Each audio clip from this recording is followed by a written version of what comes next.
Avengers tower में falcon और iron man मिलकर पिंप पार्टिकल पर रिसर्च कर रहे होते हैं, लेकिन तभी फैल्कन का फोन बजता है। फैल्कन बोलता है रहने दो टोनी, ये काम जरूरी है। तभी पिंप पार्टिकल कंटेनमेंट यूनिट लेकर हल्क वहाँ पहुँचता है और पूछता है कि तुम दोनों यहाँ पे क्या कर रहे हो। टोनी बोलता हम पिंप पार्टिकल पर रिसर्च कर रहे हैं, हमारी छोटी सी गलती पूरे अर्थ को तबाह कर सकती है। पर इसी बीच फैल्कन का फोन फिर से बजता, हल्क उसे उठाने जाता है, लेकिन फैल्कन हल्क को रोकते हुए बोलता नहीं हल्क अभी ये नया है। हल्क बोलता मैं इसे तोड़ूंगा नहीं, मेरे पास भी फोन है, और वो अपना फोन निकालकर टेबल पे रख देता है। फैल्कन फोन में देकर बोलता कि मुझे निकलना होगा और फैल्कन जल्दीबाजी में वहाँ से निकल जाता है। आयरन मैन बोलता मुझे तुम्हारी जरूरत है, जिस पर हल्क बोलता मैं मदद कर देता हूँ। आयरन मैन बोलता कोई जरूरत नहीं है हल्क, लेकिन तभी हल्क का फोन बजने लगता और गिर जाता है, जिससे वो पिंप पार्टिकल जमीन पे गिरने ही वाला होता है, लेकिन तभी एंट मैन उसे पकड़ लेता है और बोलता टोनी तुम मेरे साथ मिलकर इन पार्टिकल्स को ठिकाने लगाने वाले थे, उन्हें आजाद नहीं करना था। पर तभी एक पार्टिकल आजाद हो जाता है जो हल्क को छोटा कर देता है। तभी बाकी सब एवेंजर्स के साथ फैल्कन वहाँ पहुंचता है। फैल्कन बोलता आज यहाँ पर मेरी मॉम आने वाली है। फैल्कन हमारे पास उससे बड़ी प्रॉब्लम है, एक पिंप पार्टिकल आजाद होगा जिसने हल्क को छोटा कर दिया है। एंटमैन बोलता कि मैं उस पिंप पार्टिकल को छोटा होकर ढूंढने की कोशिश करता हूँ। तभी बेल बजती है। फैल्कन बोलता मेरी मॉम आ गई, उन्हें पता नहीं है कि मैं एक एवेंजर हूँ, उन्हें लगता है मैं यहाँ पर टेक्निकल सपोर्ट में हूँ। टोनी गुस्से में बोलता है फैल्कन अगर हमें पिंप पार्टिकल को नहीं ढूंढा तो दुनिया के साथ मॉम भी नहीं बचेंगी। अच्छा ठीक है फैल्कन तुम जाकर मॉम को संभाल। इसके बाद टोनी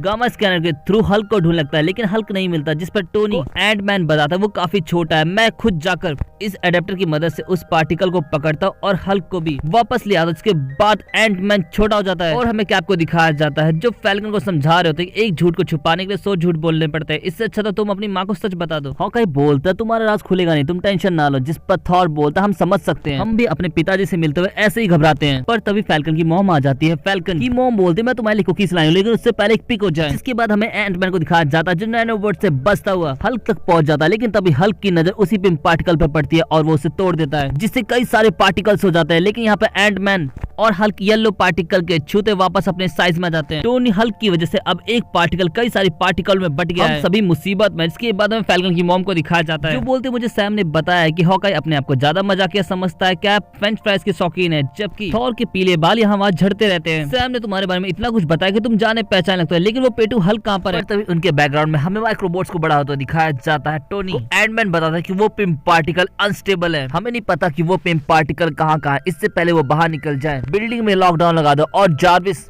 पार्टिकल का रंग जितना गहरा होगा उन्हें ढूंढना उतना ही आसान होगा, इसीलिए लाइट 2000 केल्विन तक बढ़ा दो। लेकिन जब वो लोग पार्टिकल को देखते हैं तो वो वेंटिलेटर के थ्रू बाहर जा रहे होते हैं, जिससे पार्टिकल एवेंजर्स टावर में हर जगह फैल जाते हैं और नैनो बोट्स बड़े हो जाते हैं, जिससे उन्हें लगता है कि इंसान जम्प्स है और हमला करने लगता है। जिस पर सैम की मॉम पूछती है बेटा ये क्या हो रहा है, जिस पर सैम अपनी माँ को झूठ बोलते हुए बोलता है कि ये सब बस ट्रेनिंग का एक हिस्सा है। तभी एंटमैन के साथ टोनी वहां पर पहुंचता है। टोनी बोलता है फैल्कन ने एक पिंप पार्टिकल को जोर से मारा, जिससे वो कई हिस्सों में बट गया। नीला पार्टिकल चीजों को छोटा करता है और पीला चीजों को बड़ा करता है। इससे पहले कि बात हाथ से निकल जाए मुझे अपने पार्टनर की जरूरत है, अपनी मॉम से सच बोलो और मेरे साथ अभी लैब में चलो। तभी नैनो बॉट टोनी पर हमला करते हैं। फैल्कन से उसकी माँ पूछती है तो बताओ सैम टोनी ने तुम्हें अपना पार्टनर क्यों कहा। सैम बोलता ठीक है मॉम मैं सब बताता हूँ। लेकिन तभी एक पार्टिकल मिसेस विल्सन की तरफ बढ़ने लगता है। मिसेस विल्सन को बचाने के चक्कर में एंटमैन खुद छोटा हो जाता है। एंटमैन जब अपने आप को वापस नॉर्मल साइज में आने की कोशिश करता है तो वो ऐसा नहीं कर पाता, जिस पर टोनी को बता रहा है Tony unstable particle stable particle पर हावी हो रहे हैं और मैं तब तक इसी साइज में रहूंगा जब तक मेरे अनस्टेबल पार्टिकल को मुझसे अलग ना कर दिया जाए। दूसरी तरफ क्या बोलते हैं हॉकाई सैम की मॉम का ख्याल रखो, लेकिन तभी हॉकाई को एक पार्टिकल टच करता है और हॉकाई बहुत बड़ा हो जाता है। हॉकाई की तरह जिम के डंबल भी बड़े हो जाते हैं और सैम की मॉम को कुचलने के लिए बढ़ने लगता है, लेकिन वहाँ पे हल्क आकर उन्हें बचा लेता है, जिससे सैम हॉकाई की मॉम का फेवरेट एवेंजर बन जाता है। सैम की मॉम खुश होकर हल्क को कुकीज देती है, पर तभी पार्टिकल फिर से हल्क को लगता है और हल्क छोटा हो जाता है और अब हल्क के सामने कुकीज का पहाड़ होता है। हमें थॉर को दिखाया जाता है जिसका म्यूलिट भी छोटा हो जाता है, जिसके बाद हॉकाई को दिखाया जाता है। हॉकाई बोलता है सैम मैं तुम्हारी मॉम का ख्याल रखूं, तुम जाकर टोनी की मदद करो। सैम जब टोनी के पास पहुंचता है तो वो बोलता है कि तुम्हारा कवच कहाँ है, जल्दी से उसे पहन लो। लेकिन तभी टोनी भी श्रिंक हो जाता है और एंटमैन के पास पहुंच जाता है, जिसके बाद सैम के पास कैप पहुंचता है। कैप बोलता है सैम अब अपनी माँ के बारे में छोड़कर अपनी टीम के बारे में सोचो, हमें तुम्हारी जरूरत है। सैम भी कन्विंस हो जाता और अपना सूट पहनकर एंटमैन के एडेप्टर को मॉडिफिकेशन करके पहुंचता अपनी मॉम के पास और सब कुछ सच उन्हें बता देता है। सैम की मॉम बोलती मुझे ये पहले से पता था, लेकिन तभी हल्क को येलो पार्टिकल हिट करता और हल्क एक शहर जितना बड़ा हो जाता है। सैम बोलता है ये सब अकेले नहीं रोक सकता, इसके लिए मुझे टोनी और एंट मैन की जरूरत है। यहाँ पर फैल्कन गैप की शील्ड को पार्टिकल मैग्नेट में बदलकर अपनी मॉम के साथ क्वांटम रियल में टोनी और एंट मैन को बचाने के लिए पहुंच जाता है और टोनी और एंट मैन से अनस्टेबल पार्टिकल निकालते वो दोनों नॉर्मल हो जाते हैं। बाहर आने के बाद टोनी और एंट मैन से फैल्कन बोलता है जब तक मैं हल्क को छोटा करता हूं तुम लोग जाकर कंटेनमेंट यूनिट में फेर बदल कर दो, क्योंकि ये क्रिटिकल मास तक पहुंचने वाला है। और होता भी ऐसा ही है, एडेप्टर बस फटने ही वाला होता है, लेकिन फैल्कन उसे सही समय में कंटेनमेंट यूनिट में डाल देता है और सभी पार्टिकल बर्बाद हो जाते हैं। इसके बाद हमें फैल्कन को अपनी माँ से माफी मांगते हुए दिखाया जाता है। फैल्कन की मॉम बोलती है सैम तुम्हारे फैल्कन होने की बात मुझे फ्यूरी ने पहले ही बता दी थी, पर सैम अब आगे से मुझसे झूठ मत बोलना। और दोस्तों इसके साथ ही एपिसोड यहीं पे खत्म हो जाता है। आपका एपिसोड कैसा लगे जरूर बता, वीडियो को लाइक करना, चैनल को सब्सक्राइब करना और इंस्टाग्राम पे फॉलो करना ना भूले। पिछले एपिसोड का लिंक आपको डिस्क्रिप्शन में मिल जाएगा, तो आप उन्हें भी जाकर देख सकते हैं। सो मिलते हैं नेक्स्ट वीडियो में। Thanks for watching and sayonara.